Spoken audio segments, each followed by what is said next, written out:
What's up, guys? Just got back from UPS. I picked up the brand new Rotel Michi P5 preamp, an S5 stereo amplifier.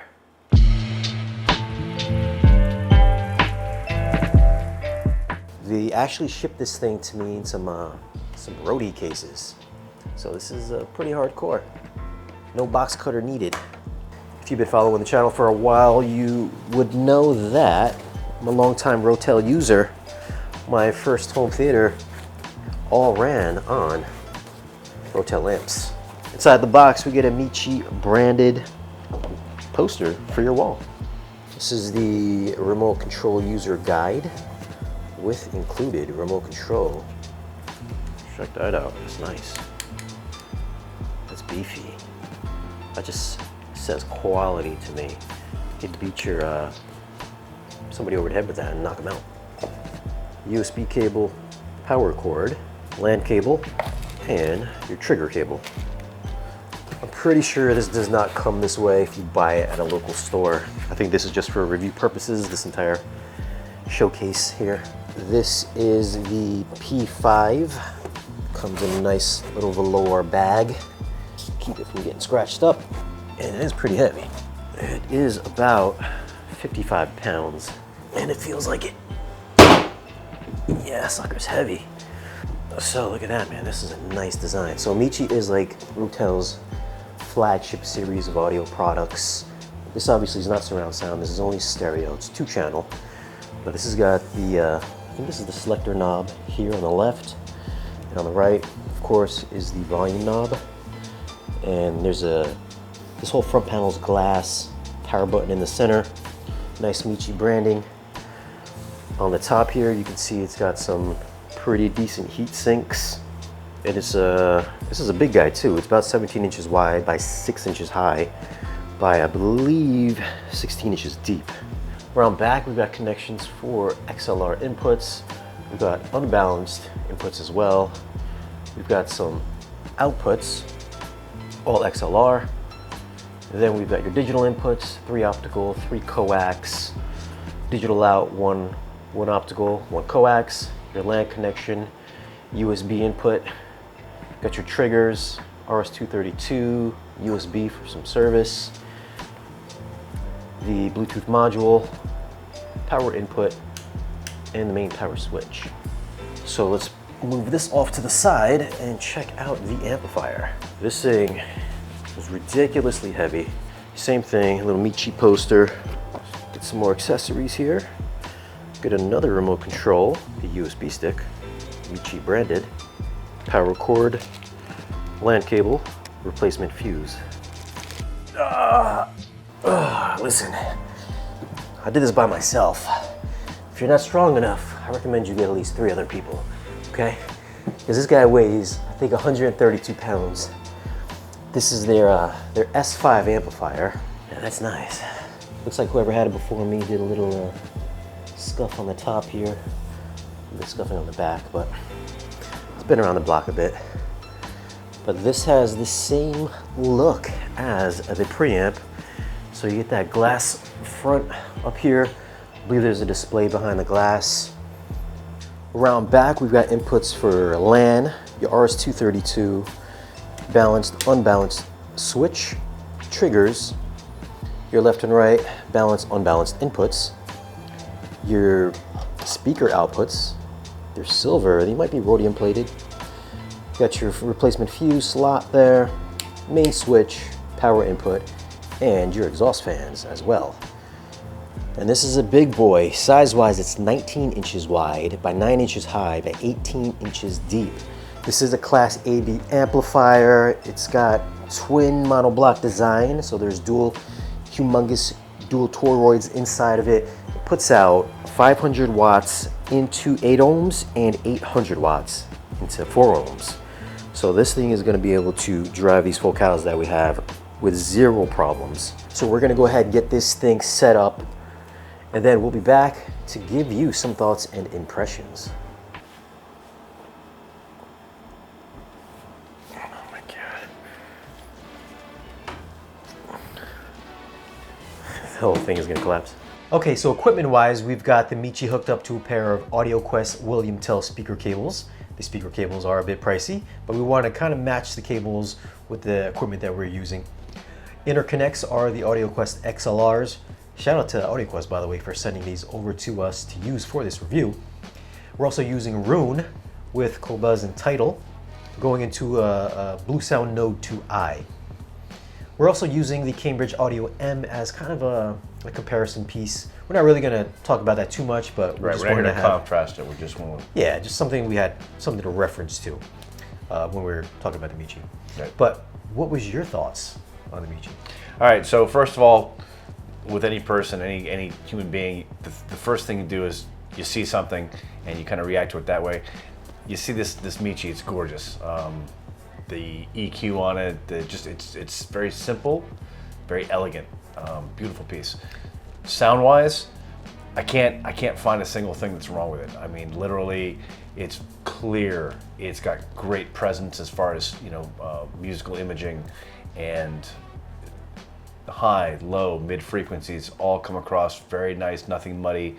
I didn't find any one particular frequency or set of frequencies, let's say, prevalent over others in terms of, we've listened to things before where you have maybe something forward sounding, maybe one particular tone is standing out. I thought that was really well balanced and just a beautiful piece. I mean, it's one of my favorite amps we've done. And this is, I don't know if you guys have been following the channel at all, but when I first started this channel back in like 2016, I was running like all Rotel amplification, starting with the 10 series up to the 15 series, and now luckily Rotel has sent out the new Michi to us to check out. But I did use the 1590, which, if we're talking about aesthetics wise, is kind of like this big industrial looking monolithic block of an amplifier with some slats in the center of it, almost kind of like a Jeep grill. A lot of their stuff is like that. It's just very industrial. Yeah, very minimalistic, very sparse, and that's one thing I liked about the 1590 and the whole 15 series amplifiers. So I was kind of glad or happy to see that some of that aesthetic is over here as well. Obviously, it's a little bit more modern because it has the digital display on the front with the EQ and everything. But yeah, man, sound-wise, we compared them with we did kind of listen back and forth with the Cambridge Audio M, and this is kind of like an apples to apples comparison because they're almost the exact same price, by the way. But man, they're both, well, the Michi's very well balanced, like Bill was saying. If I had one thing that I was telling Bill was that I did feel that it was slightly forward sounding. Like I would hear certain songs, I think it was the Ryan Adams song, I felt like his vocals were more kind of, almost kind of like a live presentation. A little more punchy. Yeah, a little bit more punchy in the upper mid-range. Like I felt like Ryan Adams was actually in the room here singing into a microphone. Whereas like the Cambridge, a little bit more relaxed. I felt like he was maybe chilling back in a chair, sitting in a microphone, like he was leaned back a bit more. Whereas the Michi was definitely kind of like he was in the room with us. That's the same description when I asked him, like we were talking about it. He said, I just felt like, the Cambridge, he's just kind of like chilling. He's sitting on a chair with the mic. He said, and with the Michi, he felt like it's like he's standing up, he's on stage, he's performing, he's live, he's right there in the room.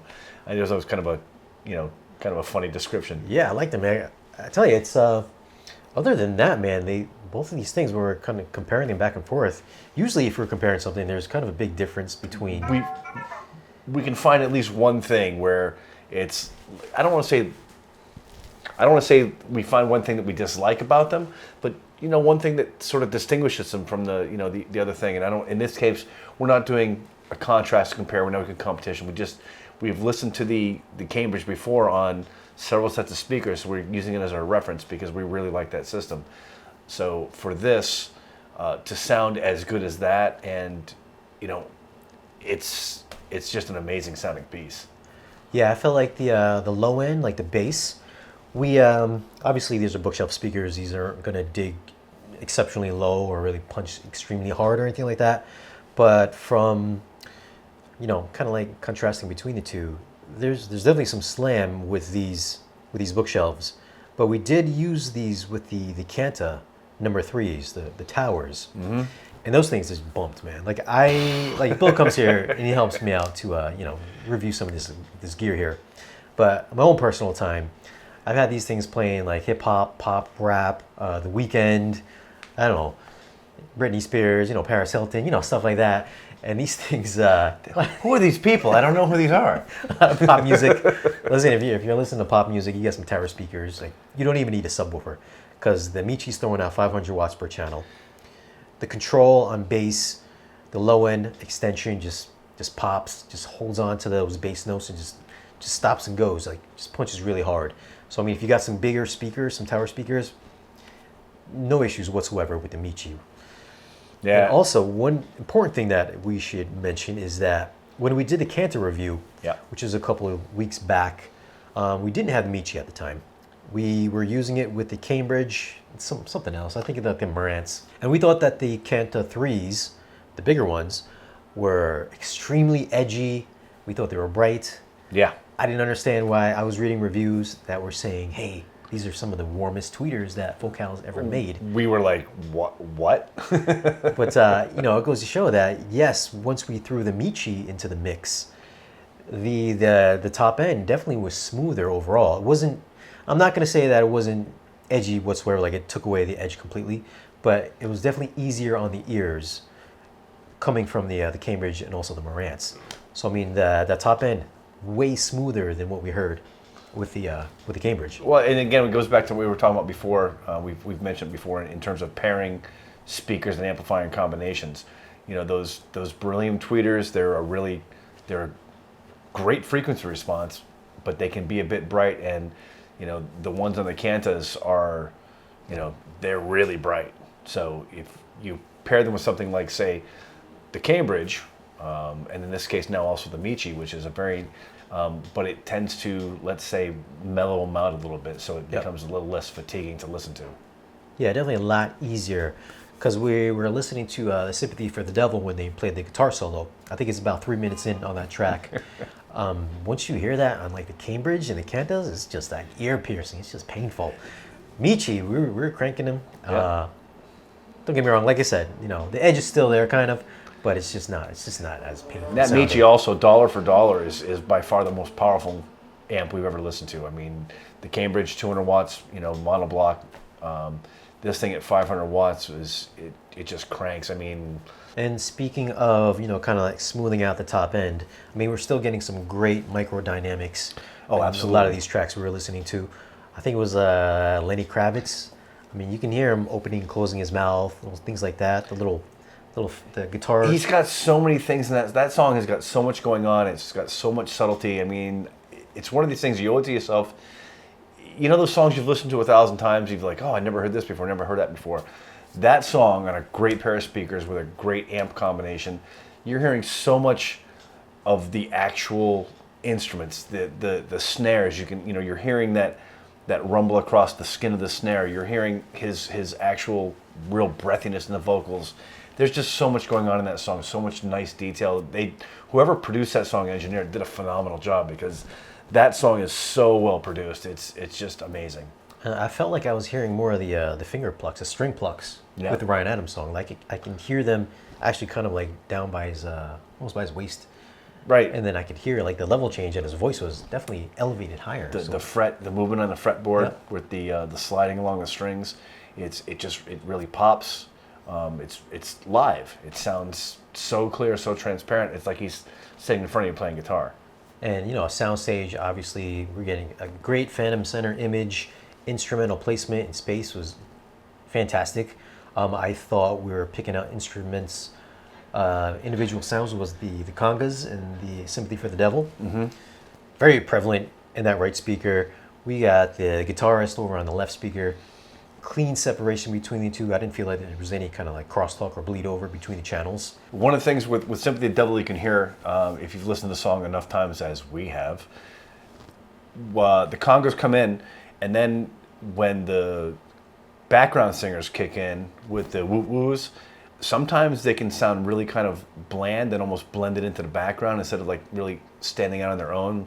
And with either one, with this amp, they sounded nice, clear. It almost sounded as if in the mix, as the song went on, as they were mixing down the congas and mixing and then kind of pushing up the background in the mix. Can't say that I've heard that before. So it really is a really dynamic sounding amp, and it really gives energy to whatever you're listening to.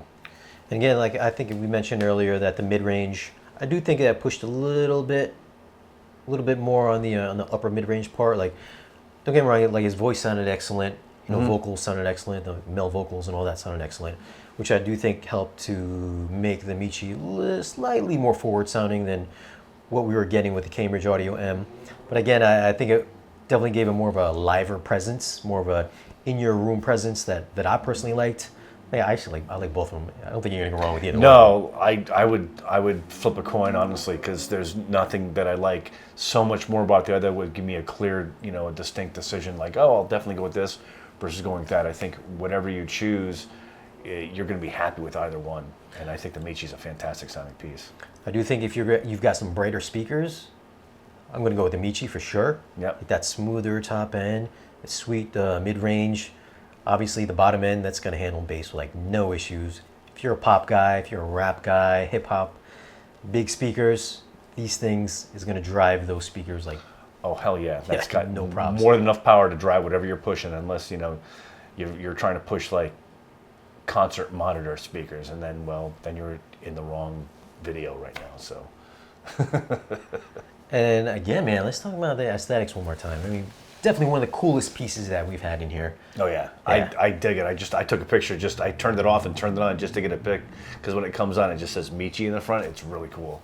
And if you're watching this video, you're gonna have to disregard all the traffic sounds outside because we're shooting midday and there's a lot of cars outside my window. All right, so at the time of this video, the Michi Preamp P5 is $4,300. and the S5 amplifier $7,500.